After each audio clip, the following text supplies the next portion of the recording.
Thank you all for joining us today. My name is Bill Green. I'm the executive director of the Common Market Southeast, based in Atlanta. The Common Market is a nonprofit food aggregation and distribution company that is seeking to build a more equitable and sustainable local food system. And we do that by partnering communities, hospitals, universities, corporate cafeterias, public and private schools, community organizations with fresh local food grown by family-owned farms. We work primarily with small to mid-sized family-owned farms, of which here in the Southeast, probably 20 to 22 of those farms are farmers of color. And so with this day of kind of reflection during Black History Month, I'm really excited to talk to my guests based on their experience. They're all farmers, longtime farmers, but so much more than that. It had so many more impacts that we want to get into. Just one further comment with the significance of Black History Month. I would be remiss if I didn't point out the poignancy of this moment in history, where our country is looking to define just what it means to be an American and what rights are inherent in that membership in this community called the United States. And so just reflecting on the history and the contributions of Black farmers is so important. The USDA has said that 95% of the farms in this country classify as either small or mid-size. So to me, that means that small to mid-sized farmers are the backbone of this country and the future of agriculture and the future of our value chain supplying food to our communities. Um, Likewise, I'd be remiss if I didn't point out that at one point, Black farmers made up 14% of all farmland ownership around 1920. And through several means, legal and illegal, that land has largely gone away. And so now it's estimated that maybe 0.4% of that farmland is owned by Black farmers now. So with that as background, I'm really excited to introduce the guest that we have here today. Um, and I'll start with Miss Shirley Sherrod. Miss Sherrod is, I mean, really needs no introduction, but just a world famous author, civil rights leader, Black farm advocate. She grew up on a farm and together with her husband Charles, started New Communities Farm, a 6,000 acre farm in South Georgia. And some of the discriminatory practices that I talked about during my prior comments impacted their farm significantly. And so they were part of the Pickford settlement and were able to had one of the largest awards out of that settlement. And then they formed Resora Farm, another 16-acre farm where they're doing some incredible things there that Ms. Sherrod may touch on during her time.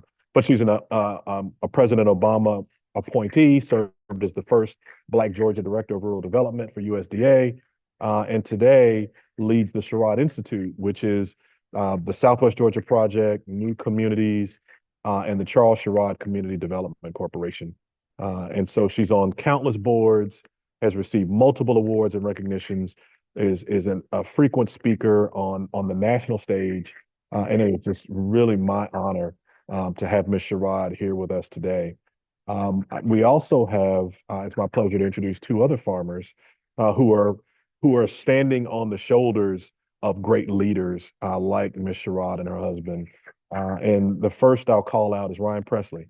Ryan and his father Johnny operate Farms to You, and they own he'll correct me, I'm sure, but over 500 acres of farmland in Wilcox County, Georgia, as well as in Bamberg, South Carolina. They also own a processing facility in Augusta, and they are well positioned to be a very serious provider of local, fresh, and processed foods moving forward. And so Ryan and his father do such excellent work, and they have stories of hard work, of triumph, but also having to overcome difficult circumstances. And so So it's an honor to have Ryan here. And then last but not least, we have Gabriel Jimenez-Fuentes. He and his wife Tamita own and operate Caribe United Farm in Tignall, Georgia, where they harvest pigs, chickens, ducks. They do quite a bit of eggs, cage-free brown eggs that are doing very, very well. But they have Gabriel's from Puerto Rico, has a wonderful lineage in food, and it's got an interesting reason why he grows. And I think maybe that's a good place for us to jump in here. Gabriel, I'm going to start with you.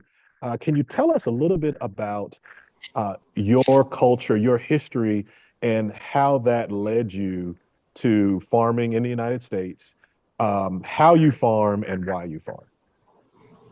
Of course. Again, thank you, Bill. Thank you for this opportunity for me to talk to people and have a wonderful conversation about these topics.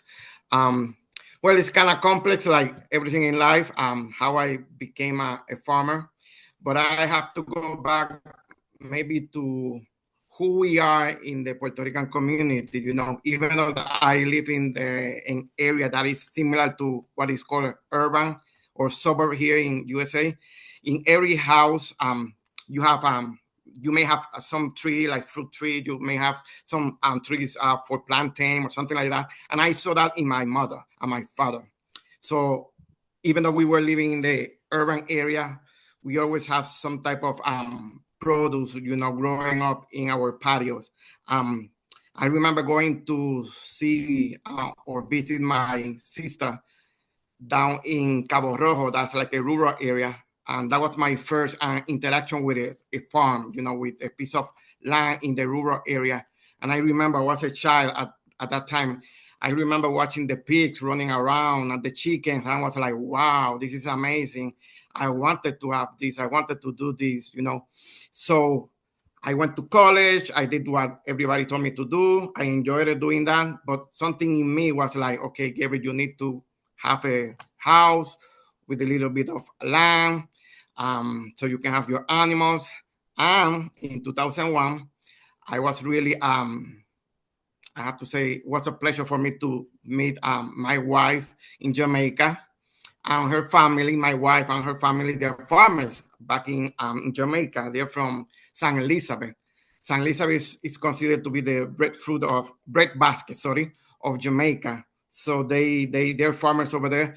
So when I saw that, I was like, wow, this is amazing. I was going to college, but I said, at one point or another, I have to do something with this. Also, I saw that yes, even though I was going to college, even though I was learning a lot of stuff, the real education for me was when I was over there in Jamaica with my in-laws. They knew and they know so much about the land, about planting, about having animals, that I was at one point saying, if I don't learn this, we are in trouble, because what happens if we don't have food. So I learned. That's one of my, I guess, inspiration to be a farmer. Also, my Afro and my Black Caribbean community, my African and Black diaspora community too, and in all honesty, all the farmers that you see everywhere in all countries, especially in the rural communities. They are so humble. They are always surviving. I'm really glad to be in this community. Yes, yeah. Thank you, Gabriel. A couple of things that you mentioned that really stand out to me. One is exposure. You had exposure to agriculture growing up, and I think that fed some of your interest and desire in getting into the space. But then you also talked about family and community. And I think when I think about all the farmers that I've been blessed to come in contact with in this role, they all have a sense of a larger vision beyond just their farm, but the impact on family, the impact on community. So I think that's just amazing, and I think um, largely that's how we have survived, how many communities have survived. And that being said, Ryan, I want to come to you. What are some of the challenges that you and your father have faced, and how have you all overcome those and really been a success in spite of those challenges? Yeah, yeah. Thank you. Some of our challenges have been access to credit. That has been one of the main challenges. Then access to land, and I guess within saying that, we don't own the land now. We lease the land. The acreage is correct, but we lease the land. But Mhm. yeah, the access to credit has been the main hurdle. Then the ever evolving hurdle that we have had has been just in securing and procuring contracts, sales for our product, because we've always been in a place where we've had more volume than sales at times. And, just one thing we had to start doing was diversifying our operation, from not growing just one crop, but also just growing multiple crops, and then also adding the value added processes. For instance, our peas and lima beans, we don't just sell those as in the hull. We also shell them. And one thing we started doing is freezing and flash freezing the product to allow it to have a longer storage life, and also be able to cut down on our waste and our loss, mitigating our losses. Mhm. Yeah. You all have definitely found a market, because I hear the comments around access to credit, access to land that all farmers need, and to a large extent there are many stories of Black farmers being denied that historically, and so you all have found a way to navigate beyond that. Just as a follow-up question, what's been key in you and your father being able to get over that hurdle of having these different aspects around land, around capital, around markets that have been a challenge? How have y'all succeeded in spite of that? Yeah, it's been twofold. One, it's been a blessing from God.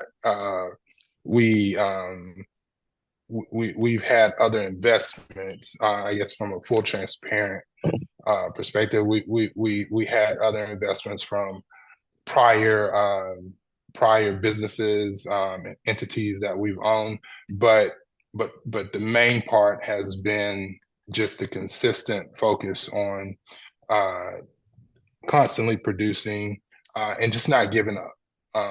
And that has been the main hurdle. And I mean, we ate, but it's been some days and nights that it's things were tight, but we kept our focus on just keeping our eyes on the prize, and to be able to move forward and keep chipping away. And so we've either had to liquidate assets, and get smaller to just regroup to be able to build back up, or we we had to we just had to borrow money, wherever we could, however we could. And sometimes it was leveraging credit cards, sometimes it was leveraging my home. Hmm. Yeah. Hmm. Yeah. I mean, your story is one of determination, and like you said, just not giving up. And I think that diversification of businesses creates a little bit more stability and sustainability. So that's an incredible market, or an incredible image that you all represent, it's truly an American image. I mean, Yeah. when you think about the American businessman or businesswoman, that's what you think about, somebody who's made the kinds of investments and decisions that you all have made. So that's amazing. Indeed. And Miss, just, Go ahead. I'm sorry. No, Oh no, yeah. no, go ahead. Go ahead. Yeah. Finish your thought. Yeah. You know, and so with that, it's just it's believing in your goal, your dream, your plan. And with that, it's not easy. that part is not easy because you take away um, you take away the ideal of things you may have planned out for your future to outside of just your business if it when you're just believing and building that dream and just cultivating that idea out and it takes a lot of surrendering Mm, and some sacrificing in that. Yeah. hmm. Yeah, yeah, yeah, yeah. I definitely get that. Yeah. So, Mr. Rod, turning to you, you've heard stories from farmers that are newer in the game, and it's the kind of work that you and your husband have done years and years and years ago that has laid the groundwork for farmers like Gabriel, like Ryan, to be successful. When you reflect on all of the many roles that you've performed, all of the different organizations that you've impacted, all the farmers that you've been able to impact. What stands out to you? What has been the key to success for the Sherrod Institute and all the work that you all have been blessed to do for community? I was thinking as both of them were talking, getting into the market in those earlier years was so difficult. Even when for example, Georgia Department of Agriculture was operating, for example, an auction market in Thomasville, Georgia, where we had great farmers in that area growing really good vegetable products who couldn't get their product on the market themselves. It got on the market because they'd end up having to sell the field to a white farmer. And then here we would be struggling to try to find markets in other places, not having the trucks and things to make it happen. I can remember some of our farmers in the Boston, Georgia area, four of them having to go to the bank to sign a loan to get a refrigerated truck that was $7,500 so we could try to truck vegetables into the inner city of Atlanta.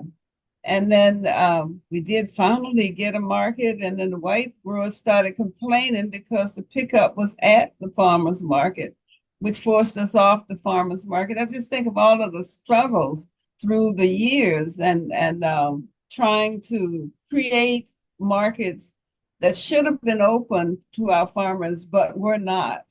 And then it forced us, there is a group in the Boston, Massachusetts area that helped to find markets for seedless watermelons. And we were actually shipping for about 5 years seedless watermelons from Boston, Georgia to Boston, Massachusetts. It forced us to look in that direction to try to find markets for our farmers. So to see that there are openings in there's common market, that's here to really help farmers and played a major role with us this year in marketing our pecans and oranges. It's just a new day. Yeah, it truly is. And I think for me, one of the changes occurred during the pandemic. I've been in this role at the Common Market now since 2019. And initially, when we would approach our customers with product that was grown by Black farmers, product that's grown organically or regeneratively, first generation farmers, immigrant owned farms, women owned farms, all these different value characteristics. Our customers said, "That's great. We would love to get some of that product. Can we get some next week?" And the answer was always, well, no, because they didn't put anything in the ground, or what they put in the ground was what they knew they already had markets for.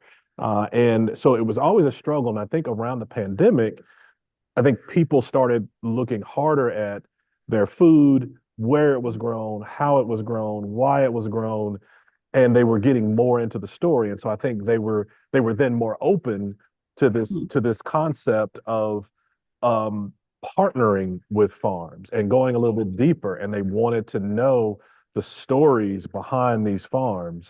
And that's when the richness of the legacy of the human story behind farming became so real. So Ms. Sherrod, I think, when the common market came here, it just was leveraging all of these resources, all of these folks that have been doing such good work. I mean, New Communities was already well known for its pecans and satsumas and the impact on farmers. And so that was just one of the partnerships that we were just proud. I was proud to step into and coming here. And so it's been an honor being able to market and sell that product. And I think people are starting to recognize that supporting Black farmers means more than just buying a case of collards or buying some collards at a farmer's market. It runs deeper than that. And so that being said, let me ask you all, in your opinion, what does it mean to support Black farmers? And so, Gabriel, I'll start with you. Well, as we know, Black farmers, I don't know exactly the percentage, but I think all the underserved or the underrepresented farmers, I think we are like some close to 3%, sorry. So Black farmers is less than that. Supporting us gives us the opportunity not only to grow and to have a representation of our community, but give you the opportunity to bring other possible new farmers, to tell our own community not only to eat healthy, but also more than that, to be the owners of your own enterprises, of your own company by utilizing farming. We know here, and this is something that I learned at the beginning, and when I saw that, I was like, okay, I want a piece of that cake. I know that in Georgia, 79 billion, and now around 79 billion goes to farming. So I said, wow, if I can get at least something really minimum, that's good for me. That's a good living. So they need to know that there are opportunities in farming, our communities. They need to know that not only that, but we need to know about technology, about social media, that you are not only a farmer, yes, that's the title, but you have other ramifications. You are the director, you are a producer, you do many stuff, and you create the skills, and you learn these different skills that is going to help you in your business. So why supporting the Black farmers? Because it's the continuation, the surviving, is having us there. And it's not only good for our community, but it's good for everybody. The more people we bring our communities or outside of our community, the best is going to be for all farmers, not only Black farmers, but all farmers like us, small and mid-sized farmers. Thank you, sir. That's a wonderful point, that it's good for everybody. Participation matters, representation matters, and it's great for the next generation to see farmers from different backgrounds, who look differently, who believe different things, all working to feed all of us. That I think the rising tide does lift all boats. Ryan, how about you? What does it mean to you to support Black farmers? Yeah, piggybacking off of what you and Gabriel said, it brings a light to the farmers and producers that are here, and for our community to know, for organizations to know, for corporations to know, for stores to even know, that's was part of our journey, or is in part of our journey. We will approach say a food service company or a grocery store, and one thing that they'll say is, we didn't know, in so many words, we didn't know it was a Black farmer that could produce this product in this volume. But it's and so bringing light to who's here, knowing that we are here, we're here in numbers, we have the numbers, and also being able to just have the ability to show our product, to show our performance, is key in growing, is key in understanding, key in society, understanding that, you know, not only are the strength in numbers, but the strength is in the opportunity. And given the opportunity to let us perform, to let us show that, hey, not only can we provide the volume, but we can grow it with the same quality, if not better, than our peers, our white peers at that.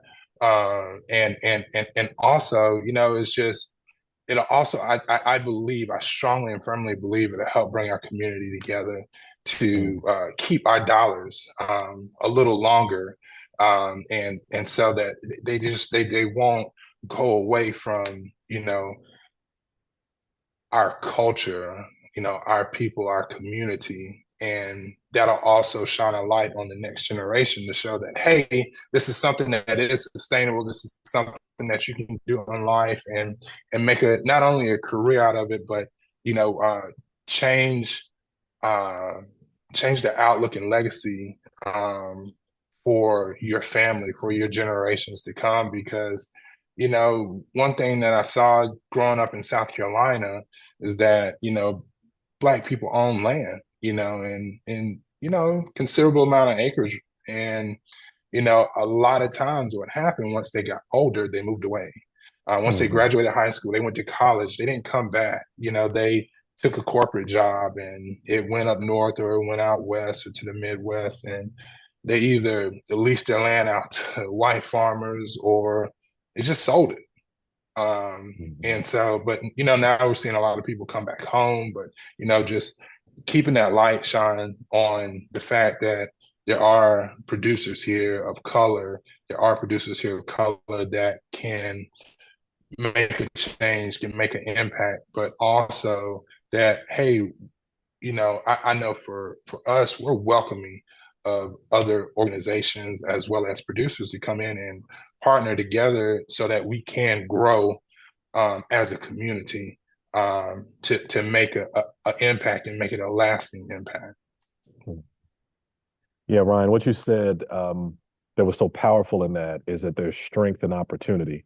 And you all can't see Ryan below his shoulders, but Ryan about 6'5". I mean, he's a big boy, and he was a minor league pitcher. And you know, that just reminds me that there was a time that Black people couldn't be pitchers in the major league. And that wasn't that long ago. And you know, and you fast forward even now, the number of Black quarterbacks in the NFL and in college. And I can remember a time where that wasn't possible. You couldn't have a Black quarterback because we weren't intelligent enough, and didn't have the leadership to be a quarterback. And now we know that's not true. So when we you know, put that on other areas of business and other areas of society, how much strength is there in creating those opportunities, not just for Black people, but for all kinds of different viewpoints and backgrounds and experiences. How much stronger can we be as a country when we truly lean into that strength of opportunity? So thank you so much for raising that, Ryan. So with that, Mr. Rod, what does it mean for you to support Black farmers?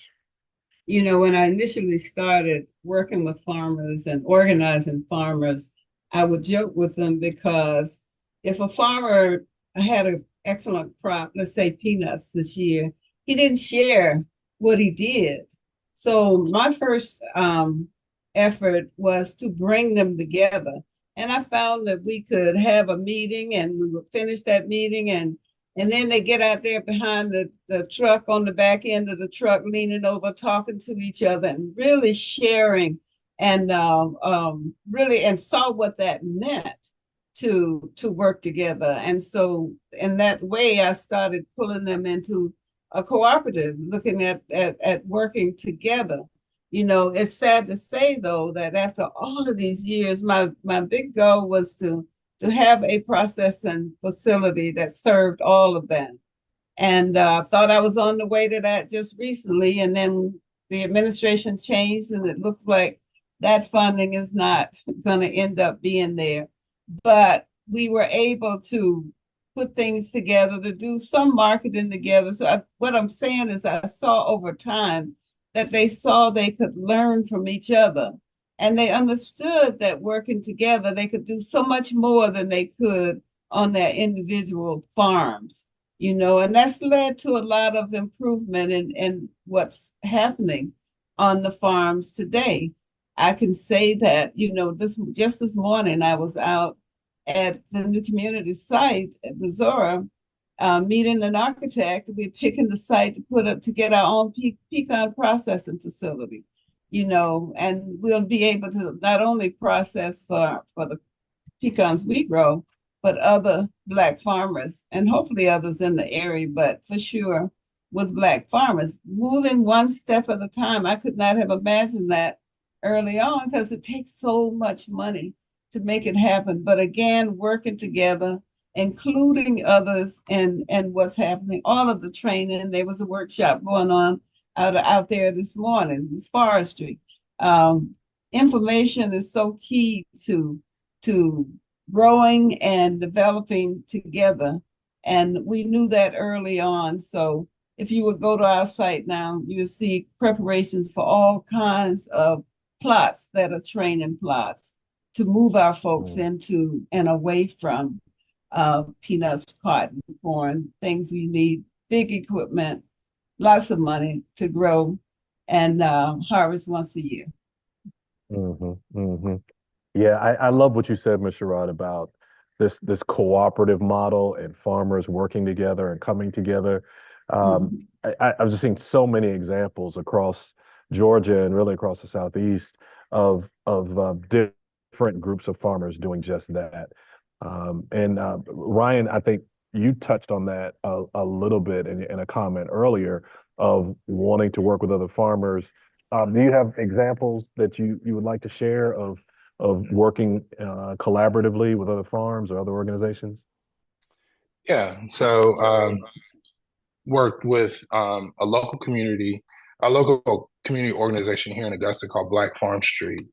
And they, have brought in a collective of farmers just throughout the local counties of South Carolina and around Augusta, Georgia, as well, called the CSRA, and have grouped some farmers together. And our plan for 2025 and going forward is to partner and work together as far as to help them produce and add value to some of their crops, because some of those producers grow lima beans and peas, as well as some cucumbers and squash. So, with the slicing and processing equipment that we're installing into our warehouse now, not only is it going to benefit us, but it's going to be beneficial to those producers and organizations.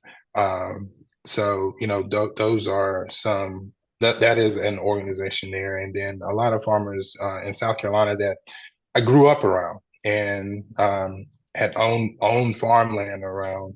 I continually helped them with farm advocate work, just based from my background of, owning land and just through discriminatory practices, ended up losing, I lost 400 acres of land that I own, and 117 of those acres were in my family for over 100 years at that point in time. And that was back in 2014. So, just partnering with them to not only help them from an advocacy standpoint, but from a sustainability standpoint, in helping them sell their product, helping them move their product, helping them, getting them to create plans and sustainable goals, and to be able to sustain and just grow their farming operation. Yeah. That's amazing. That's amazing. Gabriel, how about you? In what ways have you been able to work collaboratively with other farms?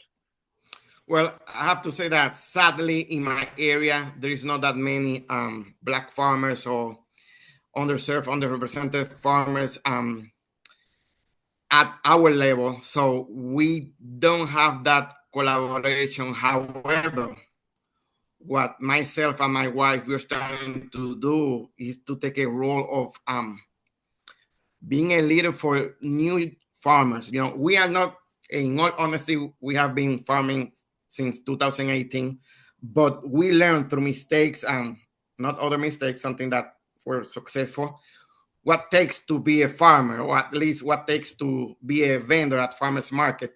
So myself, I have been taking the role of teaching what I know so far to younger farmers or new farmers. Like, for example, we went together, I remember, to this conference, and I met a new farmer over there, and I saw her, and I recognized that she was really, really like a new one. And I talked to her, and she told me, yes, I love this, and this conference is wonderful, being with everybody. So I enjoyed it. I said, okay, let me help my sister, you know. And actually, in all honesty, because of my age, I felt like she was my daughter. So okay, let me help this new vendor. So I said, okay, let's sit down. Okay, this is what you need to do. Then do this, then do that. And she took my information. So we have this relationship now that is me like teaching her the beginnings, you know, of being not only a farmer, but trying to be a successful vendor at farmers market, etc., etc. So that's what I really enjoy doing. That's what I really hope to do in the future. But I really want to go back to what Ryan and Miss Sherrod is saying. And I think nowadays, sadly, we see that not only farming, but the farmer, the image, the icon, who we are, is like taking few steps back. Something that I really don't understand, because we are really important to society. We are as equally to technology. And by the way, we use technology also in farming. So we have to uplift farmers and farming.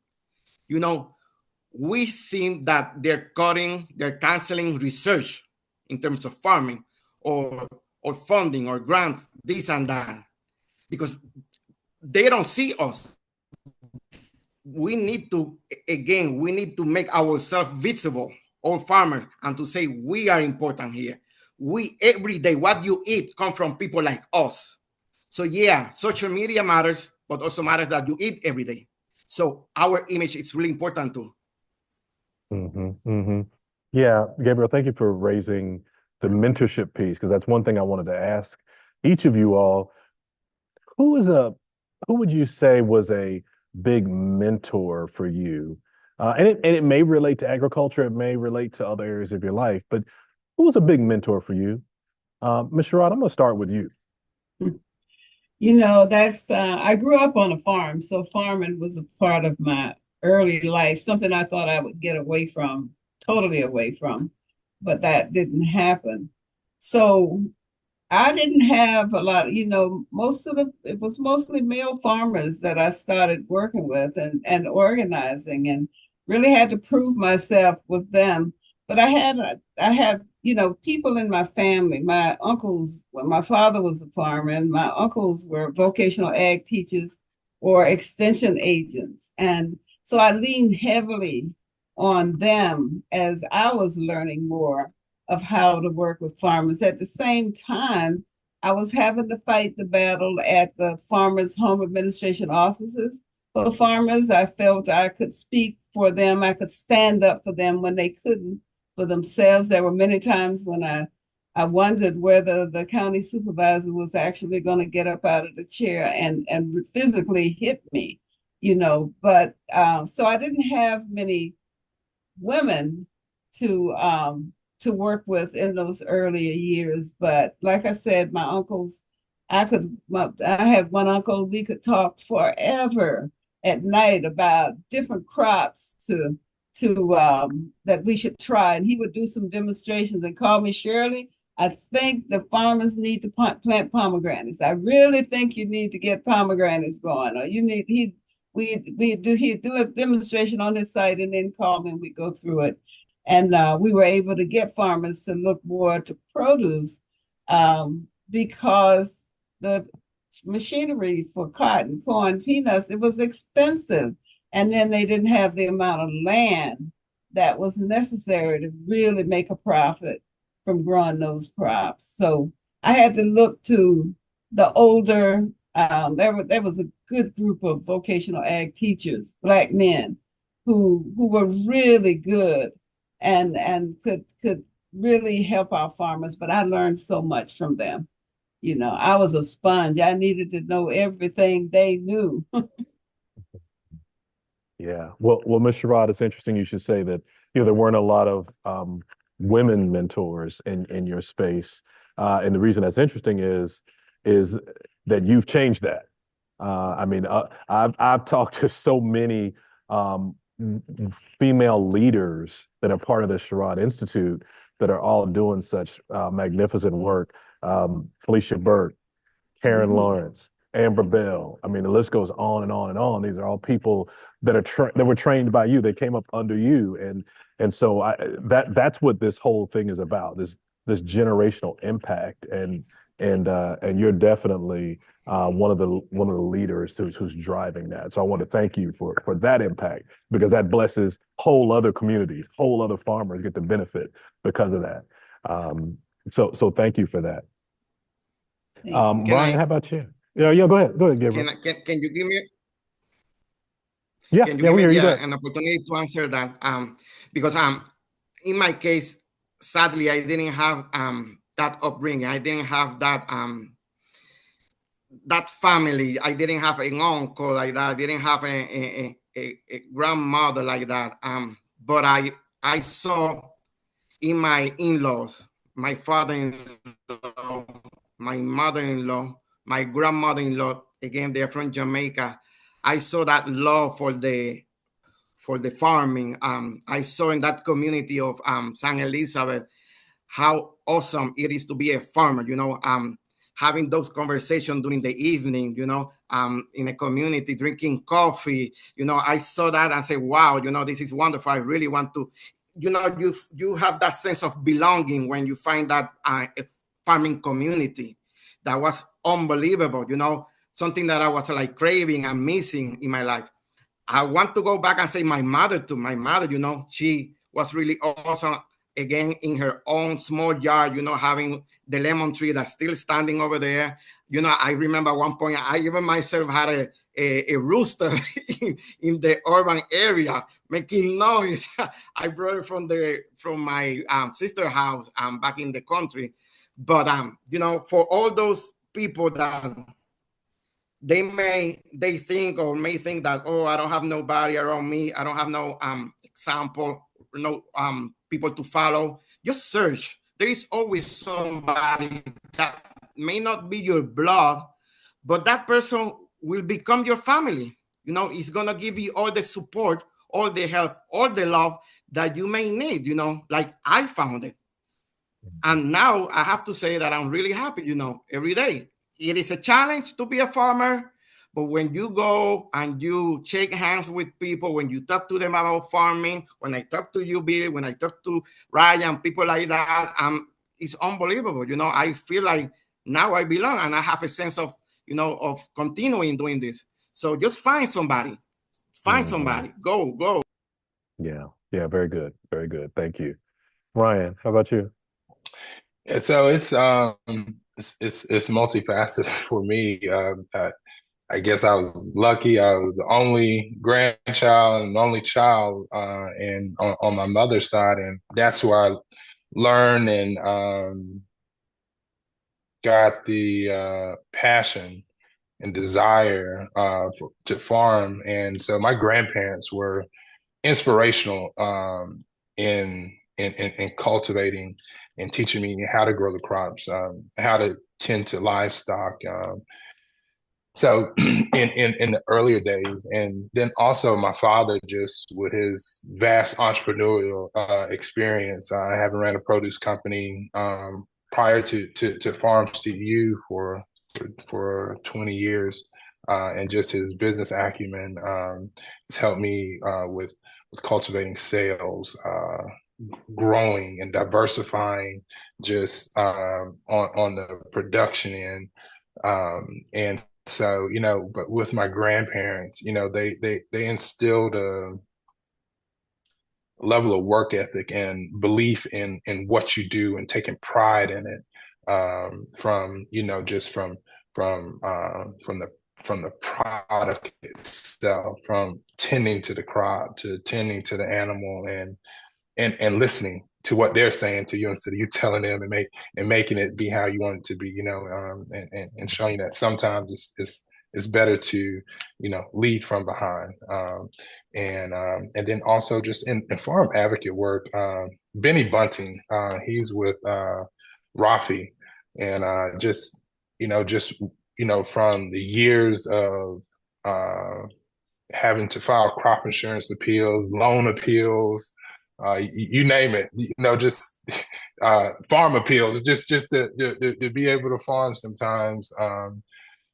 He also showed me a level of caring, a level of just the will to want to make sure that the next person is okay, passing that along and bringing awareness to what it is that we do.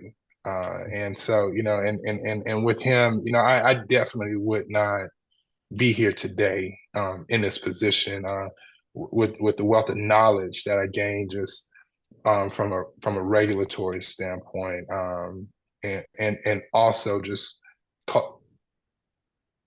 adding all those things together, just being able to have the resiliency to push forward, in not only a farming way, but also in helping them want to make some policy changes, because there's a better way. We were brought here to do this very thing, and it's funny how now that we're free, they don't want us to do this very thing that they brought us here to do.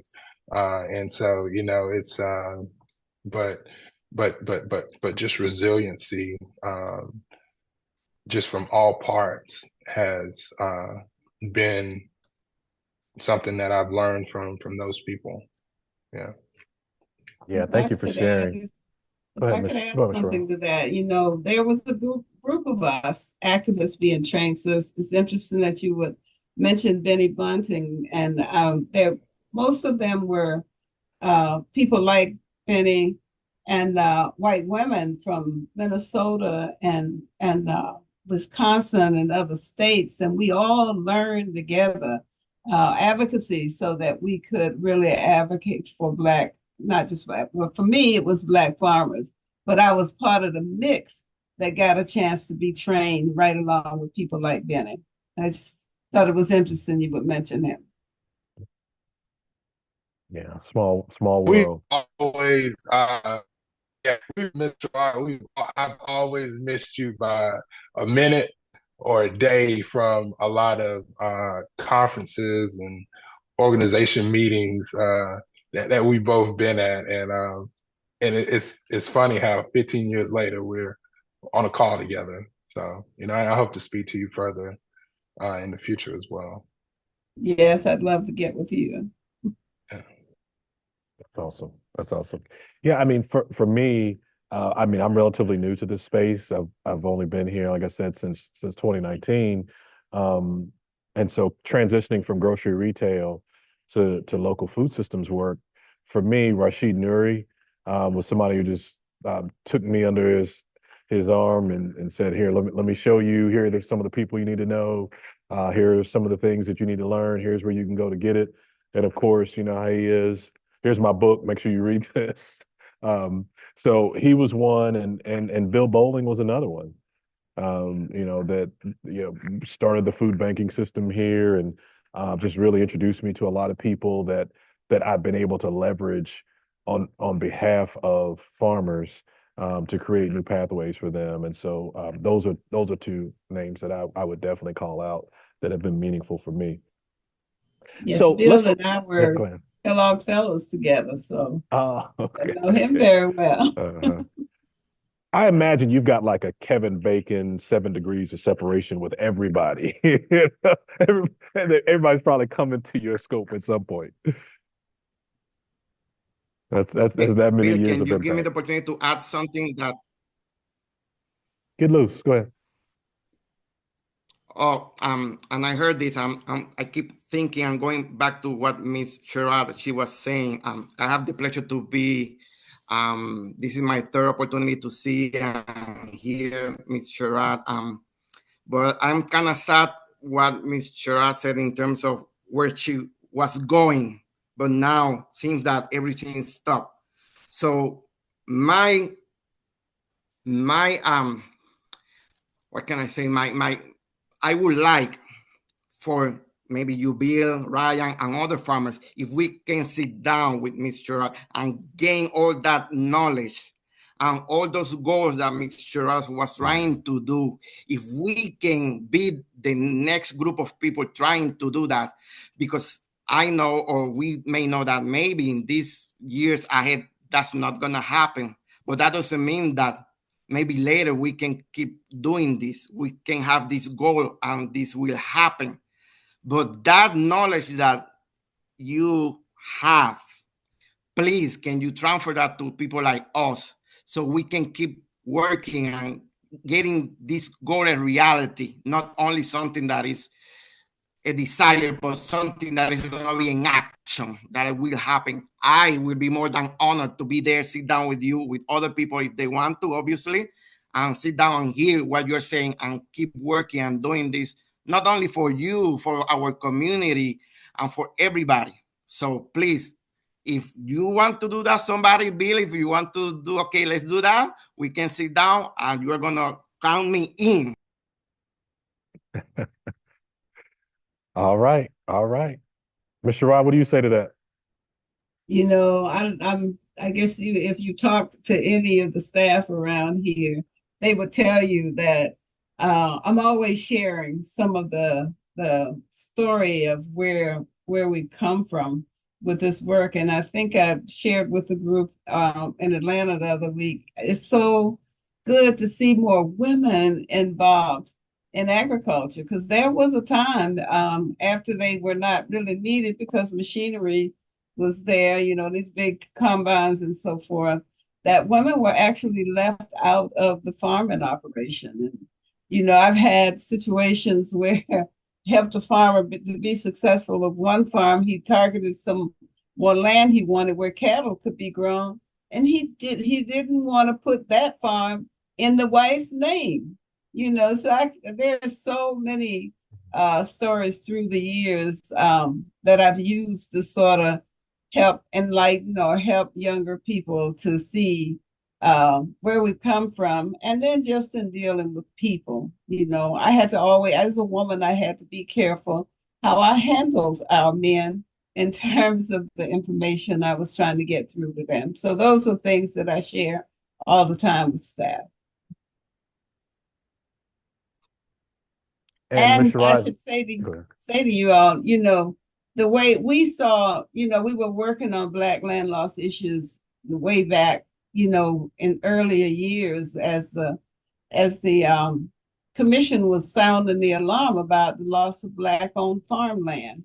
So that's why when we started New Communities, we wanted the land to be owned and held in trust, because we didn't want it where one individual could go out and mortgage something and then we lose a part of it, and you know, kept losing. We had 6,000 acres of land, and had it not been for discrimination at USDA and with other parts of the government, we would have a major community right now operating in just 25 miles north of here.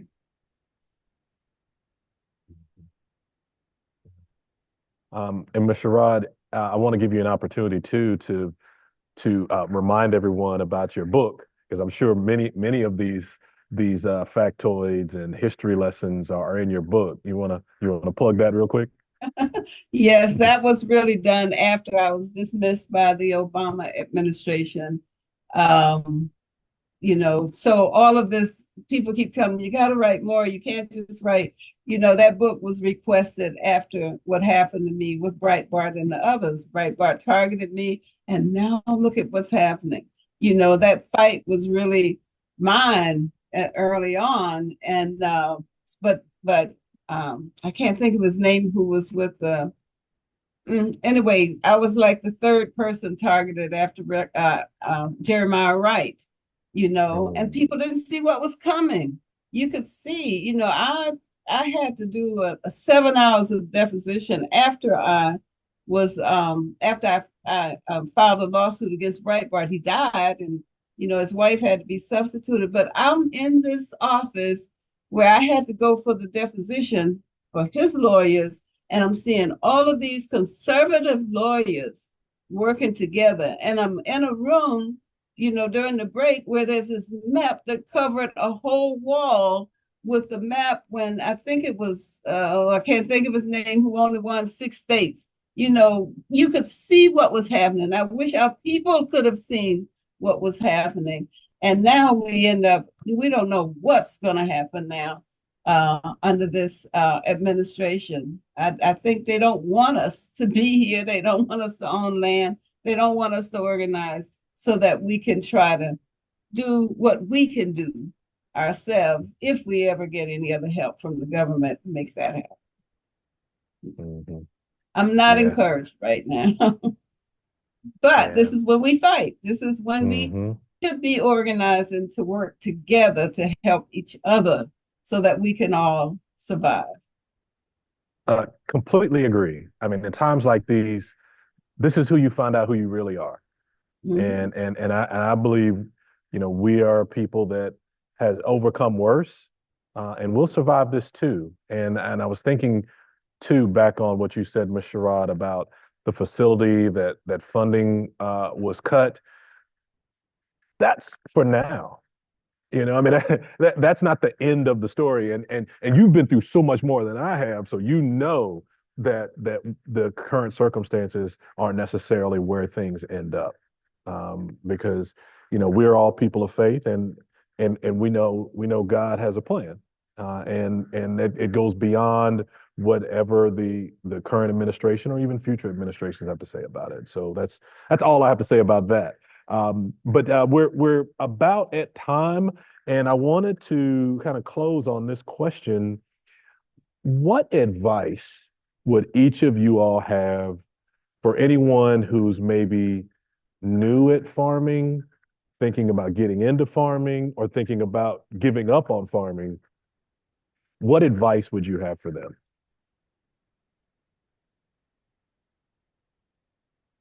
Well, I can go first. All right. As I've been saying to my children lately, because neither of them they saw what was happening and went on with other careers. But now all of a sudden, I'm so surprised that even my grandchildren, I have one grand that's about to graduate with a PhD in ag policy, and another one actually studying at Tuskegee nutrition. So but you've got to get in there and learn all you can. We have some smart young people now, and we need to help guide them in the direction they need to go with this work. This is a shock. The stuff that's happening now, I think, is the shock that maybe we needed, because things really haven't changed when so many people thought they had changed. And but my main thing would be try to talk to as many people, try to learn as much as you can as you begin your experiments with growing and other things that you're doing on the farm. You'll find that there are so many people out there willing to help with advice and help in any way that they can with what you're trying to do. Don't try to do it alone. As I've said to farmers through the years, there was a time when your grandfathers could survive on that acreage by themselves, but that time is long past. It's time now to work together so that we do even more. Very good. Thank you. Brian, you're unmuted. Were you trying to go next? Yeah, sure. It's hard to the follow behind that, what Mr. Rod said, because those things are so important. You know, I think that I can relate to personally and also just from observation. You know, no matter how much money you come in with, if you're coming from this and never farmed before, don't think that you know, if you have a pocket full of money that you can outdo the system. You know, the system is set up to operate a certain way. So, gain as much knowledge as you can. Reach out to someone that's where you want to go, and listen to them before you make an act or move, so that you can understand, the pros and cons. Some equipment you buy brand new, and some equipment you don't buy brand new, because it, just the not only the return on the investment, but also just that upfront, just capital investment that sometimes doesn't have to be taken. Even me, you can reach out to me, and ask questions. Pick my brain. And if I can't help you, I know somebody. It's always one of those things. If I don't know it, I know somebody that knows it. And so and if they don't know it, they'll pass it along, because it's the kind of community that I have created for myself, and the kind of nucleus I've created for myself to, be able to get answers, and that's the thing. Find your answers before you go out and start acting on your plan or your project, because it can be successful, and it can also be a money pit, and drain you dry, but ask questions before you act, and reach out to someone who knows, and that is doing it. And also, don't give up. Don't let no be your limitation factor. Just if we want to take it, from, I guess, from farming, a piece from farming, to be able to plant a seed, you first have to till the soil, and that's disturbing ground. And with disturbance, and coming on new ground, and disturbance coming into this industry, you're going to ruffle feathers. You're going to cause, this disturbance. But for that, you want to plant these seeds, and make sure that your seeds that you plant are in good till soil. And so, those are some of the things that I would advise. Thank you, Ryan. You did all right, bro. Yeah. All right. Gabriel. Good. Well, one advice that I can give many, but the first one is research. Do your research. And research, when I say research, I mean not only going to a library, just read some of the articles, in ag, but also research in terms of your community, your leaders. Like, also sit down, talk to your elders. They have a lot of knowledge that they want to transfer to people like us. Reach out to me, reach out to people like Brian, to Mr. Sherrod, to you, Bill, to anybody. Do that. I know your target. Another one, and I continue to what Ryan was saying, don't give up, and always be a pusher. Meaning, like, if you hear somebody telling you no, just find another person. Don't give up. When you find something that you really like, you just have to give more than 100%. You just give all. You give all that you have. Those are the advices that I can give. But again, they can reach out to me. I'm more than happy to anybody to give my experiences. All right. All right. Well, thank you, Gabriel. Well, on that note, we're going to close. And again, I want to thank the three of you all for your time. I know I am enriched from hearing your stories. I knew a little bit about each of your stories, but just getting to hear more context just really helps me do my job better in marketing farms to institutional customers. So you all keep doing the good work. Thank you for sharing your knowledge. I guess the last concept I would have is as I close is um, there have been disappointments. There's been projects that we've done that have been unfunded. There's been discriminatory practices that have caused us to lose farmland.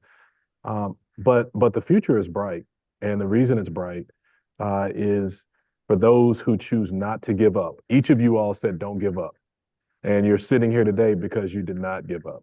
And as long as we continue to drive together collectively, um, and try to learn as much as we can, use our connections, all those things that you all just shared, we're going to be fine.